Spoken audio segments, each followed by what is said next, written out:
नमस्कार दोस्तों, मेरा नाम पवन कुमार है और मेरा यूपीएससी सिविल सर्विसेज एग्जाम 2021 यानी आईएएस परीक्षा 2021 में 500 रैंक के साथ सिलेक्शन हुआ।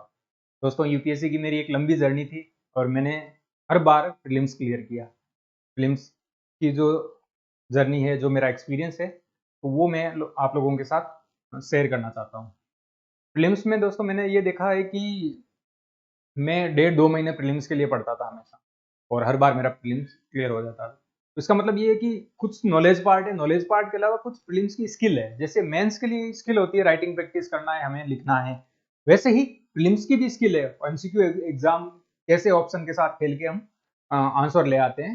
आपको इससे कोई फर्क नहीं पड़ता कि इसको सारे आते हो नहीं आते हो, आपने सही एबीसीडी में से चूज किया या नहीं किया, ये ज्यादा इंपॉर्टेंट है। तो 2020 का ये पेपर हम डिस्कस करेंगे कि किस तरह से हम कॉमन सेंस लगा के लिमिटेड नॉलेज में हम जो है प्रीलिम्स को क्वालिफाई करें। तो चलिए देखते हैं।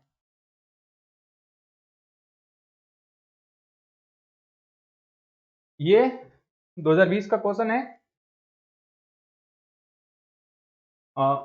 आधार से रिलेटेड।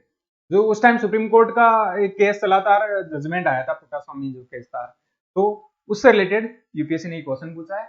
आधार के बारे में ये चीजें बताइए कि आधार हम इसको पढ़ते हैं। आधार मेटा डाटा को 3 महीने से अधिक संग्रहित नहीं किया जा सकता। तो आधार डाटा है, उसको गवर्नमेंट क्या करती, 3 महीने से ज्यादा स्टोर नहीं कर सकती, ये कह रहे हैं। ठीक है, इसके बारे में मुझे आइडिया नहीं है। फिर है राज्य। राज्य यानी यहाँ राज्य का मतलब स्टेट गवर्नमेंट नहीं, गवर्नमेंट, ऑल गवर्नमेंट्स। ठीक है, राज्य निजी निगम से आधार डाटा साझा करने के लिए कोई कॉन्ट्रैक्ट नहीं कर सकता, अनुबंध नहीं कर सकता। मतलब जो स्टेट, जो गवर्नमेंट है, गवर्नमेंट ऑफ इंडिया या स्टेट गवर्नमेंट, कोई भी गवर्नमेंट, वो आधार डाटा को प्राइवेट प्लेयर्स के साथ शेयर नहीं कर सकती। ये दूसरा कथन है। ठीक है, फिर तीसरा है आधार बीमा उत्पादों को प्राप्त करने के लिए अनिवार्य है। ये तीसरा कथन है। चौथा कथन है आधार भारत की संचित निधि से हित लाभ प्राप्त करने के लिए अनिवार्य है। इसमें क्या कहना चाह रहा है, भारत के संचित निधि से हित लाभ, यहाँ मतलब इसने क्या किया, थोड़ा सा घुमा के ऑप्शन ये कथन दिया है। इसमें कहना यह चाह रहा है कि जो गवर्नमेंट की जो वेलफेयर स्कीम्स है, उन स्कीम्स का लाभ प्राप्त करने के लिए आधार अनिवार्य है, ये कहना चाह रहा है। तो ये पुट्टा स्वामी सुप्रीम कोर्ट का आधार से संबंधित जो भी डिसीजन था, वर्डिक्ट था, उसमें ये गवर्नमेंट, सुप्रीम कोर्ट ने कहा था कि गवर्नमेंट स्कीम्स के लिए आधार है वो अनिवार्य मान सकते हैं हम, क्योंकि स्कीम बहुत ज्यादा फ्रॉड्स होते हैं, तो आधार से क्या है कि छंटनी करने में इजी रहेगा। तो ये कथन सही है। सुप्रीम कोर्ट ने इस चीज को मान लिया कि भारत की संचित, अब यहाँ संचित निधि से हित लाभ, यहाँ थोड़ा सा इसने क्या उसको घुमाने की कोशिश की है क्वेश्चन को। तो आप जो गवर्नमेंट स्कीम से वेलफेयर स्कीम, उसके लिए, तो ये चौथा कथन सही है। इसके बारे में 100% श्योर हूँ। ठीक है, और इसी वर्डिक्ट में ये कहा था चौथा कथन सही है। तो अब चौथा कौन कौन से में है वो सही हो जाएगा। तो ए और बी, इन दोनों में चौथा है, यानी ए और बी इनमें से कोई एक होगा, सी नहीं होगा और डी नहीं होगा। ठीक है, अब आ जाओ आगे। अब हमने देखा कि ए और बी, तो अब ए में तो है 1 और बी में है 2, यानी 1 और 2 इन दोनों में से एक है वो सही है। तो ये जो बी दूसरा क्वेश्चन है, ये सही है कि गवर्नमेंट है वो प्राइवेट पार्टीज को आधार डाटा ट्रांसफर नहीं कर सकती, प्राइवेट लोगों के साथ आधार डाटा शेयर नहीं कर सकती। ये प्राइवेट डाटा होता है सिटीजन्स का, तो उस पर गवर्नमेंट ही अपने पास रखेगी। तो मुझे 2 और 4, ये दो इनके बारे में पता था और इस नॉलेज से मैंने आंसर निकाल लिया। अब ये जो है कि कितने महीने संग्रहित कर सकती है, इसके बारे में मुझे ज्यादा आइडिया नहीं था, लेकिन फिर भी मैंने कर दिया। ठीक है, अब ये अनिवार्य है या नहीं है, इसके बारे में मुझे ज्यादा आइडिया नहीं था, लेकिन एलिमिनेशन मेथड से हमने क्या किया, इसको कर दिया। फिर नेक्स्ट क्वेश्चन देखते हैं।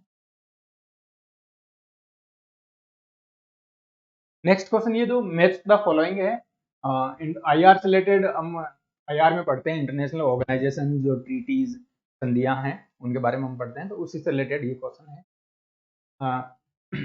ये है आल्मा आटा घोषणा या एल्मा आटा डिक्लेरेशन। ये क्या है, लोगों के स्वास्थ्य की देखभाल के लिए इसमें ये बात कही गई है। ठीक, फिर है हेग समझौता। या हेग कन्वेंशन। तो हेग कन्वेंशन क्या है? जैविक और रासायनिक हथियार ये दिए गए हैं। अब ये मैच है या नहीं है इसके बारे में मुझे डाउट है। फिर अगला तालानुमा डायलॉग, इसके बारे में है वैश्विक जलवायु परिवर्तन, ठीक है। फिर है अंडर टू गठबंधन बाल अधिकार, इसके बारे में मुझे नहीं आइडिया, यानी अंडर टू डायलॉग क्या है इसके बारे में मुझे पता नहीं है। लेकिन ये तालानुमा डायलॉग है, ये उस टाइम न्यूज में रहा था जो पेरिस जलवायु समझौता हुआ उसके बाद ये जो है तालानुमा डायलॉग ये चर्चा में रहा था कि भाई ये एक आर्टिकल मुझे याद है आज भी न्यूज इंडियन एक्सप्रेस में आया था, तो उसको उससे रिलेटेड है कि ये तालानुमा जो संवाद है डायलॉग है, आपस में कंट्रीज एग्री करें, बैठे बातचीत करें और जलवायु परिवर्तन के जो पेरिस के जो लक्ष्य हैं INDC जो है उसको प्राप्ति की ओर। तो थर्ड है वो सुमेलित है, ठीक है। तो जैसे ही हमने देखा कि थर्ड 100% श्योर है सही है, तो जिसमें थर्ड है वो होगा तो सी या डी, इन दोनों में से कोई एक होगा, यानी ए और बी ये दोनों एलिमिनेट हो गए, ठीक है। अब या तो अब इन ऑप्शन को देखने पर हमें पता है सी या डी दोनों में से एक होगा सही, और या तो एक नंबर सही है या 2 और 3, ठीक है। तो एक नंबर क्या है? एल्मा-अटा घोषणा, ये लोगों के स्वास्थ्य की देखभाल के लिए, तो ये एल्मा-अटा घोषणा ये सही है, ये मेरा पढ़ा हुआ था। जो प्राइमरी हेल्थ केयर है विशेषकर उसके लिए, हेल्थ केयर के लिए ही है। एल्मा-अटा कोई ये सेंट्रल एशिया में कोई सिटी है वहां के ये घोषणा है। तो 1 और 3 यानी चीज सही हो जाएगा। तो अब देखो मुझे सिर्फ 1 और 3 ये 2 ऑप्शन थे, इनके बारे में मुझे पता था, तो मुझे इनके बारे में नहीं पता था हेग समझौता में या अंडर 2 में, लेकिन उसके बावजूद मैंने आंसर निकाल दिया और सी आंसर हो गया। इस तरह से आपको प्रीलिम्स की स्किल डेवलप करनी है। हम नेक्स्ट क्वेश्चन देखते हैं। ये जो क्वेश्चन है वो है पार्लियामेंट्री सिस्टम या जो संसदीय प्रणाली है उसके बारे में है कि संसदीय प्रणाली क्या होती है। आप लक्ष्मीकांत में पढ़ते होंगे संसदीय प्रणाली, अध्यक्षात्मक या प्रेसिडेंशियल सिस्टम और पार्लियामेंट्री सिस्टम, इसके बारे में है ये। अब देखो यूपीएससी में ज्यादा डिटेल से क्वेश्चन नहीं आएंगे, क्वेश्चन आएंगे ब्रॉडर अंडरस्टैंडिंग वाले क्वेश्चन, ठीक है। ब्रॉडर अंडरस्टैंडिंग क्या है? संसदीय प्रणाली, इसमें 4 ऑप्शन दिए हैं। संसद के सभी राजनीतिक दलों का सरकार में प्रतिनिधित्व होता है, ये कोई जरूरी नहीं है। भारत में जैसे आप देखो संसदीय प्रणाली है, तो यहाँ पर क्या है कि संसद में सारे राजनीतिक दल थोड़ी है, तो ये नहीं है। फिर है सरकार जो संसद के प्रति उत्तरदायी होती है और उसके द्वारा हटाई जा सकती है, ठीक है।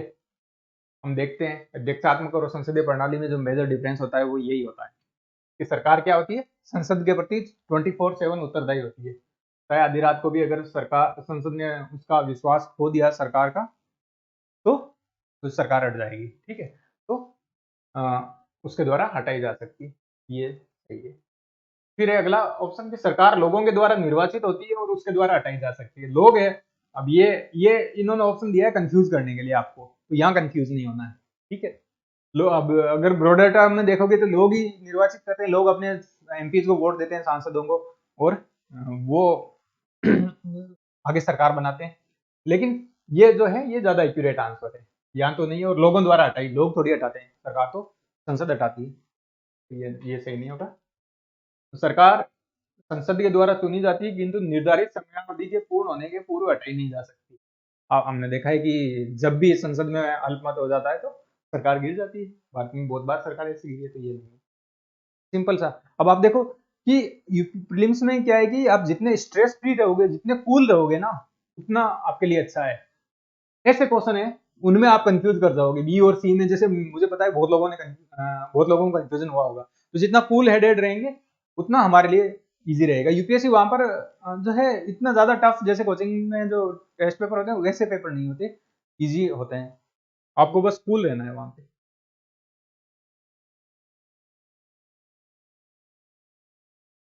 फिर है अगला क्वेश्चन वीएलसी के बारे में, जो है दृश्य प्रकाश संचार या विजिबल लाइट कम्युनिकेशन।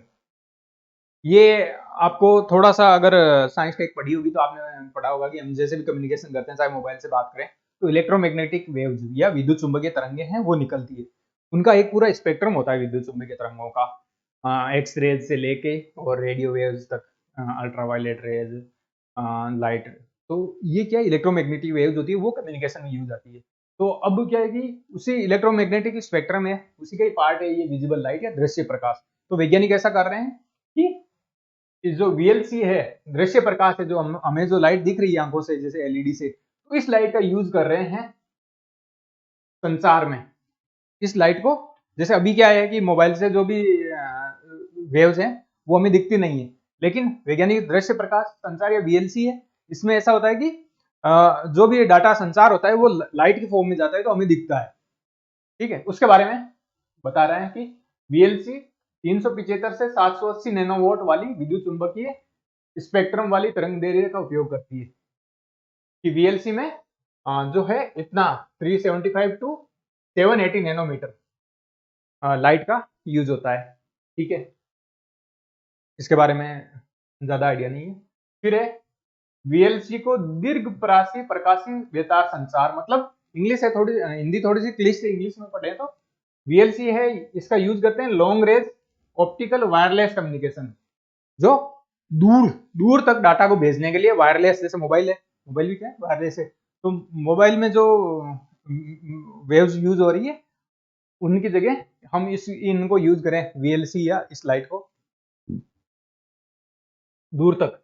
ठीक है, तो इसके बारे में मुझे पता है कि 100% श्योर हूं, VLC या इस लाइट का उपयोग हम लंबी दूरी के संचार में नहीं कर सकते। इसमें बड़ी दिक्कत यह आती है कि मोबाइल की वेव्स तो मैं कमरे में हूं, तो टावर वहां है तो भी कैसे ही करके यहां तक पहुंच जाएगी, लेकिन जो दृश्य प्रकाश है, जो लाइट है, वो इस दीवार से उस दीवार तक नहीं जा सकती, उधर नहीं जा सकती, तो इससे लंबी दूरी तक संचार करना मुश्किल है या संभव नहीं है। तो ये ऑप्शन है, ये बिल्कुल गलत हो गया। ठीक है, आगे बढ़ते हैं। VLC ब्लूटूथ की तुलना में डाटा की विशाल मात्रा को अधिक तेजी से भेज सकती है। VLC हम जैसे ब्लूटूथ से चीजें लेते थे पहले, तो हम इससे ज्यादा ले सकते हैं, इसके बारे में भी मुझे ज्यादा आइडिया नहीं है। फिर है VLC में विद्युत चुंबकीय व्यतिकरण नहीं होता है या इलेक्ट्रोमैग्नेटिक इंटरफेरेंस नहीं होता है। ये व्यतिकरण, ये लाइट जो चैप्टर है उसमें टेक्निकल चीज है, इसके बारे में मुझे ज्यादा आइडिया नहीं है। ठीक है, तो अब इनमें से मुझे 100% श्योर कहा हूं मैं, इसमें हूँ कि 2 नंबर जो भी ऑप्शन है वो नहीं है, 2 नंबर। तो अब ऑप्शन से हम खेल के इसका आंसर निकालते हैं। जिसमें दो दो है वो गलत हो जाएगा। इसमें 2 है, ये गलत। इसमें 2 है, ये गलत। इसमें 2 है, ये भी गलत। तो केवल सी। सिंपल सा कि भाई जो लाइट है, हम मोबाइल में, जैसे मोबाइल की जो इलेक्ट्रोमैग्नेटिक वेव्स है, रेडियो वेव्स है, इससे तो क्या है कि जो भौतिक बाधाएं हैं जैसे दीवार है या वो चीजें पार करके मोबाइल जो टावर है यहाँ तक आ जाती है। लेकिन लाइट है वो कभी भी, आप देखो इस कमरे में लाइट करो, उधर बंद रखो, तो लाइट दीवारों को भी पार नहीं कर पाएगी। तो इसलिए लॉन्ग डिस्टेंस के लिए VLC उपयोगी नहीं है, ये चीज है। और इस एक से मैंने कॉमन सेंस से इस पूरे आंसर को कर दिया। ठीक है, ये एलिमिनेशन मेथड है। आगे हम देखते हैं।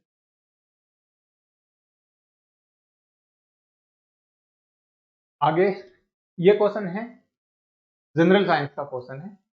जो प्लांट और एनिमल सेल, जो पादप और जंतु कोशिका है, उसके बारे में ये क्वेश्चन पूछा गया है। इसमें प्लांट और जो एनिमल सेल है उसमें कुछ सामान्य अंतर है, उनके बारे में है कि पादप कोशिकाओं में सेल्यूलोज कोशिका भित्तियां होती है, जबकि प्राणी कोशिकाओं में नहीं होती। ठीक है, ये कह रहा है कि जैसे कोशिका के अगर आप स्ट्रक्चर पढ़ोगे तो एक तो होती है कोशिका के चारों ओर क्या होता है, सेल मेम्ब्रेन या कोशिका झिल्ली। ठीक है, सेल मेम्ब्रेन। जबकि जो ये कह रहा है प्राणी और सेल मेम्ब्रेन के बाहर क्या है कि जो एनिमल्स प्लांट सेल्स होती है उनमें क्या है कि एक एक्स्ट्रा और होती है, सेल वॉल भी होती है। ठीक है, ये सेल वॉल है, ये सेल वॉल या कोशिका भित्ति है, ये केवल और केवल पादपों में होती है, जंतुओं में नहीं होती। जंतुओं में केवल और केवल सेल मेम्ब्रेन होती है। ठीक है, पादप कोशिकाओं में सेल्यूलोज की कोशिका भित्तियां होती है, जबकि प्राणी कोशिकाओं में वे नहीं होती। ठीक है, ये कथन है। फिर है पादप कोशिकाओं में प्लाज्मा झिल्ली नहीं होती, जबकि इसके विपरीत प्राणी कोशिकाओं में वे होती है। ये है।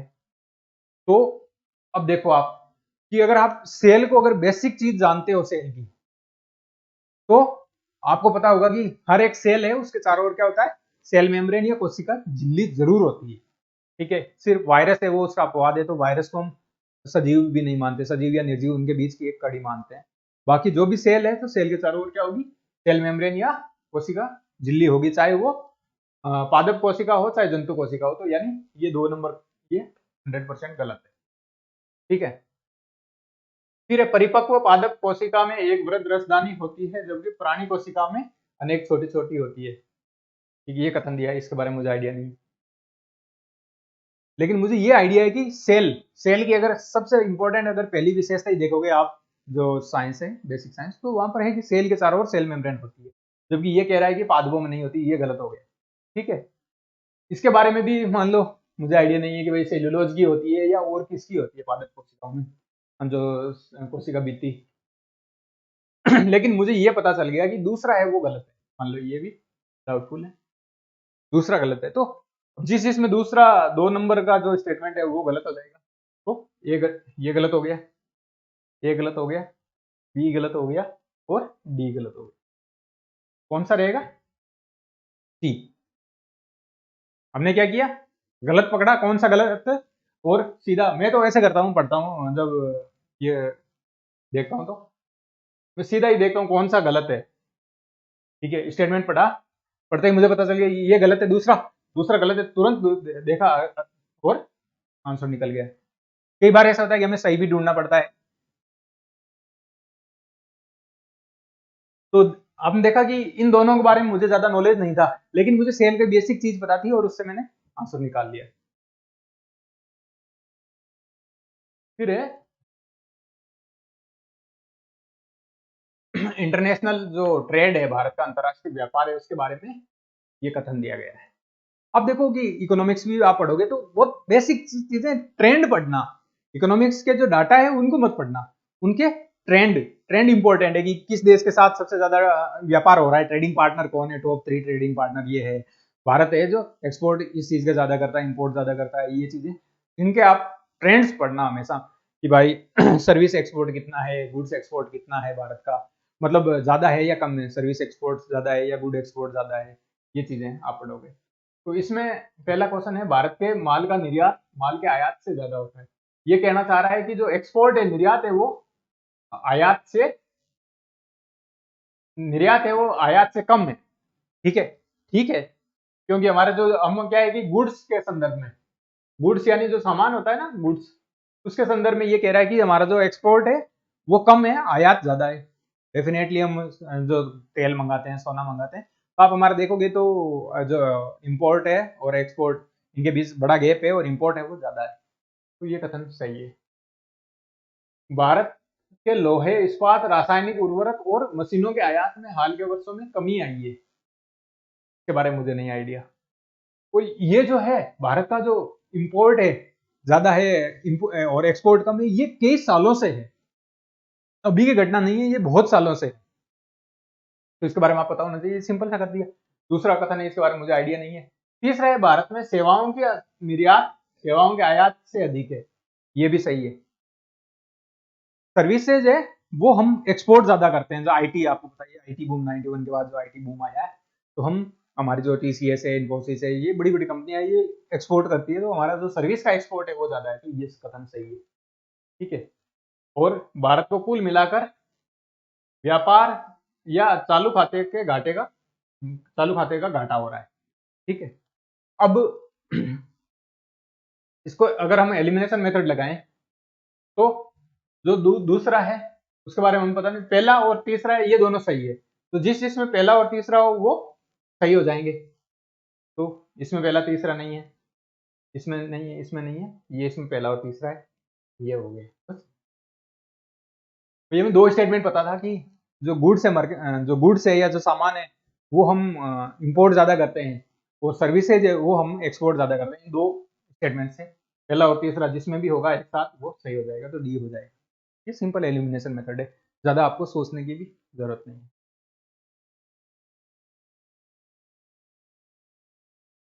फिर ये फिर हम देखते हैं नेक्स्ट क्वेश्चन। भारतीय हाथी या एलिफेंट से उनके बारे में हमें स्टेटमेंट दिए गए हैं। भारतीय जो भी एलिफेंट्स उनके बारे में कि जो लीडर होती है जो वो हमेशा फीमेल होती है। ठीक है, ये मुझे पता है, आप नेट जियो डिस्कवरी वगैरह में देखोगे या फिर प्रोजेक्ट एलिफेंट है उसमें पढ़ोगे। थोड़ा बहुत हाथियों का बिहेवियर पता होना चाहिए कि फीमेल होती है वो डोमिनेट होती है और सबसे बड़ी जो फीमेल होती है वही उसकी लीडर होती है। तो पहला स्टेटमेंट सही है। दूसरा है हाथियों की जो अधिकतम गर्भ अवधि है, गेस्टेशन पीरियड है, 22 महीने का होता है।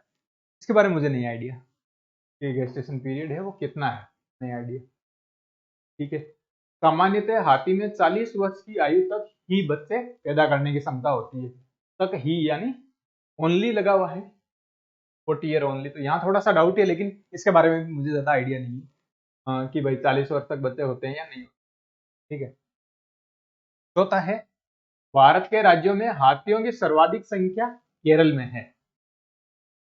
तो अगर आप थोड़ा सा कॉमन सेंस लगाओगे और जो हम एलिफेंट सेंसस हाथियों की गणना पढ़ेंगे तो हमें पता है कि केरला एक तो बहुत छोटा सा स्टेट है और पॉपुलेशन डेंसिटी बहुत ज्यादा है, तो वहां पर तो ऑब्वियसली हाथियों की ज्यादा संख्या होने की संभावना है वो कम है। इससे इसके कंपैरिजन बड़े स्टेट है जैसे कर्नाटक वगैरह, यहाँ पर ज्यादा चांसेस रहेंगे। तो जो केरल में अधिकतम संख्या है तो ये मुझे गलत है, कॉमन सेंस सही, यानी एक सही है और 4 गलत है। एक है जिसमें वो सही होंगे, इसमें एक है, इसमें नहीं है, एक इसमें भी नहीं है, यानी 2 और 3 जो बी और सी है वो तो एलिमिनेट हो गए। अब ए और डी बचे, यानी या तो ए सही होगा या डी सही होगा। अब मैंने देखा कि 4 नंबर है वो गलत है, यानी डी है, डी में क्या है 4 नंबर है तो ये गलत है, यानी डी गलत हो गया तो अपने आप ही ये सही हो गया। अब ये 4 ऑप्शन है, जो 4 स्टेटमेंट है इनमें से हमने 2 को देखा, एक सही है एक गलत है ये पता है और आंसर आ गया। तो सिंपल इस तरह से आप इसको फॉलो करें। फिर नेक्स्ट है ग्रामीण सड़क निर्माण में। ठीक है, पर्यावरणीय दीर्घ उपयोगिता को सुनिश्चित करने के लिए या कार्बन फुटप्रिंट को घटाने के लिए किसके प्रयोग की प्राथमिकता दी जाती है। जो ग्रामीण क्षेत्रों में हम जो रोड निर्माण कर रहे हैं तो उसके बारे में ये पूछ रहा है कि रोड्स जो हैं वो इको फ्रेंडली हो। ठीक है, कार्बन का इमिशन उन रोड निर्माण में कम से कम हो, तो उसके लिए हम किस चीज को यूज करेंगे। कुछ इसने स्टेटमेंट दिए हैं, कॉपर स्लैग या जो ताम्र स्लैग है इसके बारे में मुझे आइडिया नहीं इसका यूज करते हैं या नहीं करते हैं। फिर है शीत मिश्रित एस्फाल्ट यानी कोल्ड मिक्स एस्फाल्ट, ये उस टाइम न्यूज में रहा था, गवर्नमेंट ने कहा था कि भाई जो डामर है, एस्फाल्ट का मतलब क्या है डामर, सड़क जो इंडिया में बनती है वो मैक्सिमम डामर से बनती है, तो डामर से सड़क निर्माण करेंगे तो पहले क्या करते थे हम डामर को गर्म करके उसको पिघलाते थे, पिघला के फिर उसको रोड पे डालते थे, तो उससे क्या है डामर को पिघलाने में और डामर पिघलता है तो उससे बहुत ज्यादा धुआं निकलता था, CO2 इमिशन होता था, कार्बन इमिशन होता था। तो सरकार ने क्या किया कि गर्म करने के बजाय डामर को हम जो कोल्ड ठंडे डामर को ही मिक्स करके और उसी का ही हम रोड कंस्ट्रक्शन में यूज करेंगे। तो हम क्या है कि हॉट हॉट एस्फाल्ट है या गर्म डामर है उसके बजाय ठंडे डामर को यूज करेंगे। ठीक है, तो ये उस टाइम न्यूज पेपर में भी आया। तो हॉट जो कोल्ड मिक्स एस्फाल्ट है इसका यूज अच्छा है, इससे हम इको फ्रेंडली रहेगा, कार्बन इमिशन कम होगा। जियो टेक्सटाइल से रोड निर्माण में कार्बन फुटप्रिंट कम होता है या नहीं होता है इसके बारे में मुझे आइडिया नहीं। फिर है उष्ण मिश्रित एस्फाल्ट या जो गरम डामर का यूज तो नहीं होगा अभी, सरकार ने क्या किया गरम डामर से ठंडे डामर की ओर स्विच किया। फिर है पोर्टलैंड सीमेंट, इसके बारे में भी नहीं आइडिया कि इससे यूज होता है या नहीं होता। तो हमारे पास ये 2 है, एक सही है एक गलत है, तो जिस जिसमें 2 होगा ऑप्शन में वो सही होंगे। तो ए में 2 है तो ये ए सही हो सकता है, बी में 2 है तो बी सही हो सकता है, यानी सी और डी ये तो एलिमिनेट हो गए। ठीक है, ए और बी इन दोनों में से कोई हो सकता है, लेकिन दूसरा है कि जिसमें 4 नंबर ये होगा जो हॉट मिक्स एस्फाल्ट टेक्नोलॉजी वो गलत है, जिसमें 4 है वो गलत होगा, तो इसमें 4 है ये गलत हो गया बी, तो इसका ऑप्शन क्या हो गया ए। तो ये हमने क्या किया एलिमिनेशन मेथड सिंपल, हम 5 में से मुझे 2 के बारे में पता था, हमने आंसर निकाल लिया। ये आपको स्किल्स हैं, ये आपको डेवलप करना है। फिर हम अगला देखते हैं क्वेश्चन बायोफ्यूल के बारे में। जो इंडिया की बायोफ्यूल पॉलिसी है उसके बारे में ये पूछ रहा है कि बायोफ्यूल पॉलिसी के अनुसार बायोफ्यूल या जैव ईंधन के उत्पादन में किसका उपयोग हम कच्चे माल के रूप में कर सकते हैं। हमने जो गवर्नमेंट ऑफ इंडिया उस टाइम बायोफ्यूल पॉलिसी लाई थी तो उसमें उसने स्पेसिफाई किया था कि इन चीजों का हम बायोफ्यूल के रूप में यूज कर सकते हैं। तो दोस्तों इस चीज में एक बात ध्यान रखना कि कोई भी गवर्नमेंट कभी भी नहीं चाहेगी कि जो फूड क्रॉप है या खाने पीने की जो चीजें हैं उनका उपयोग बायोफ्यूल के लिए हो, क्योंकि जैसे ही हमने खाने वाली चीजें उनको अगर हमने बायोफ्यूल बनाना चालू किया तो इधर बाजार में चीजों की कमी हो जाएगी, अनाज की कमी हो जाएगी, खाद्यान्न जो उनकी कमी हो जाएगी, कमी होती ही महंगाई बढ़ जाएगी और महंगाई बढ़ेगी तो सरकार कभी नहीं चाहती कि महंगाई बढ़े। महंगाई बढ़ने से सरकारें भी पलट जाती है। तो सरकार की टॉप प्रायोरिटी क्या होती है कि सभी को फूड सिक्योरिटी दे, भाई भूखा है उस सबको भोजन दे। उसके बाद हम अगर हमारा पेट भरा हुआ है तब हम सोचेंगे कि हाँ यार ये जो है बायोफ्यूल का यूज करें या ट्रेडिशनल फ्यूल का। तो ये इतना सा बेसिक प्रिंसिपल है कॉमन सेंस, इसको याद रखें हम क्वेश्चन को। किस किस का यूज हम बायोफ्यूल के रूप में कर सकते हैं। पहला दिया है कसावा। कसावा क्या होता है मुझे ज्यादा आइडिया नहीं है। फिर है क्षतिग्रस्त गेहूं के दाने, यानी एफसीआई के गोदामों में जो गेहूं सड़ गया है वो, तो ये यूज कर सकते हैं। ठीक है, यानी ये मुझे सही लगा। फिर है मूंगफली के बीज। मूंगफली के जो दाने होते हैं इनसे क्या होता है तेल निकलता है, मूंगफली का तेल। तो मूंगफली के दानों को हम कैसे यूज करेंगे भाई, हम तो तेल का वैसे इंपोर्ट कर रहे हैं, खाने पीने का तेल है, हम कहाँ कहाँ से इंपोर्ट करते हैं, पाम ऑयल है इधर मलेशिया इंडोनेशिया से, तो हम मूंगफली के दानों को कभी उपयोग नहीं करेंगे। ठीक है, तो ये 3 नंबर गलत हो गए। कुल्थी, कुल्थी के बारे में मुझे ज्यादा आइडिया नहीं क्या है। ठीक है, फिर है सड़ा हुआ आलू, इसका यूज हम कर सकते हैं कॉमन से। चुकंदर के बारे में मुझे नहीं आइडिया, क्योंकि इससे चीनी भी बनती है, इसका यूज करेंगे। तो अब हम किस कौन कौन सा सही है, 2 और 5। 2 और 5 है वो सही है, तो जिसमें 2 और 5 है वो सही हो जाएगा, बाकी गलत हो जाएगा। तो पहले में 2 और 5 है, ठीक है, तो ये सही हो सकता है।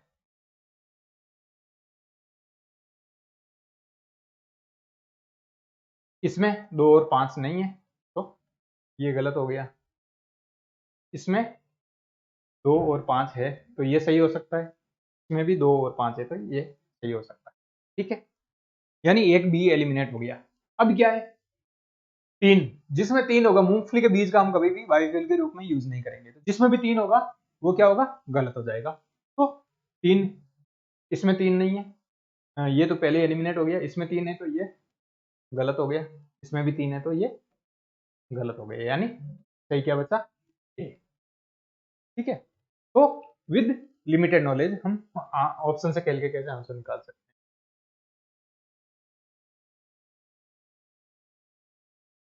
हैं। फिर है ये जो डेजर्ट नेशनल पार्क है उसके बारे में ये क्वेश्चन है कि जो भारत का राष्ट्रीय मरु उद्यान या डेजर्ट नेशनल पार्क है उसके बारे में कौन कौन से कथन सही है। ठीक है, तो ये 2 जिलों में विस्तृत है। हाँ, ठीक है, इसके बारे में आइडिया नहीं है, 2 जिले 3 जिले। इसके अंदर उद्यान के अंदर मानव वास नहीं है, यानी no human habitation inside the park. ठीक है, और फिर है ये ग्रेट इंडियन बस्टर्ड के प्राकृतिक आवासों में से एक है। ठीक है, तो ये नेशनल पार्क है। हमेशा आप नेशनल पार्क का अगर आप कोई स्ट्रक्चर देखोगे तो क्या होता है उसमें बफर जोन होता है, कोर जोन होता है। ठीक है, तो बफर में क्या होता है कि जो जो भी वहां के ट्रेडिशनल जो लोग रह रहे हैं उन लोगों का निवास होता है। ठीक है, वो लोग रहते हैं, तो इसलिए ये कथन सही नहीं है कि भाई इस डेजर्ट नेशनल पार्क में कोई भी सेटलमेंट नहीं है। आप देखोगे नेशनल पार्क के अगर आप उसके बारे में पढ़ोगे तो कोर एरिया है, जो हम टाइगर रिजर्व नेशनल पार्क वगैरह में देखते हैं तो वहां पर नहीं होता, और जो इसके जो बॉर्डर एरियाज है बफर एरियाज वहां पर होते ही है नेशनल जो ह्यूमन सेटलमेंट है। तो ये दूसरा कथन गलत है। अब अगर आप थोड़ा सा कॉमन सेंस अगर ये निकालोगे कि दूसरा कथन गलत है तो इससे भी आंसर निकल जाएगा। लेकिन मुझे तो ये भी पता था कि ये ग्रेट इंडियन बस्टर्ड है वो यहाँ रहता है, जो जिसको बोलते हैं गोंडावण। आप अगर इंडिया की जो क्रिटिकली एंडेंजर्ड स्पीसीज पढ़ोगे या क्रिटिकली एंडेंजर्ड स्पीसीज,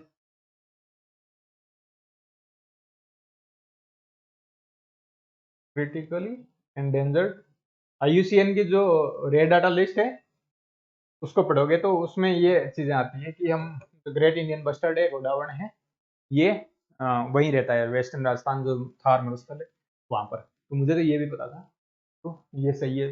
दो जिसमें भी दो है वो गलत है, ठीक है। तो इस ऑप्शन में दो है तो ये गलत हो गया, इस ऑप्शन में भी दो नंबर है तो ये गलत हो गया, इस ऑप्शन में भी दो नंबर है तो ये गलत हो गया। सी। आप सिर्फ और सिर्फ इतना सा कॉमन सेंस लगा के भी आंसर को कर सकते हैं, ठीक है। तो मेरा ये मानना है कि जो नॉलेज पार्ट है, नॉलेज पार्ट के अलावा आपकी जो प्रीलिम्स की स्किल है वो भी ज्यादा इंपॉर्टेंट है। मैं मतलब मुझे लगता है कि कहीं ना कहीं इस चीज का मेरा कभी भी प्रीलिम्स है वो नहीं रुका, चाहे यूपीएससी का हो चाहे स्टेट पीसीएस का हो। आप भी कोशिश करें कि ऑप्शन के साथ खेल के लिमिटेड नॉलेज में कैसे हम प्रीलिम्स को क्वालिफाई करें, क्योंकि पढ़ने को तो अथाह है। कोई भी दावा नहीं कर सकता कि मुझे यूपीएससी के सारे क्वेश्चन आते हैं या 60-70 क्वेश्चन आते हैं 100%, वो भी दावा नहीं कर सकते। तो इस तरह से आप क्वेश्चन अटेम्प्ट करने की इस प्रैक्टिस को आजमाना, कोशिश करना, आपको डेफिनेटली फायदा मिलेगा। Thank you.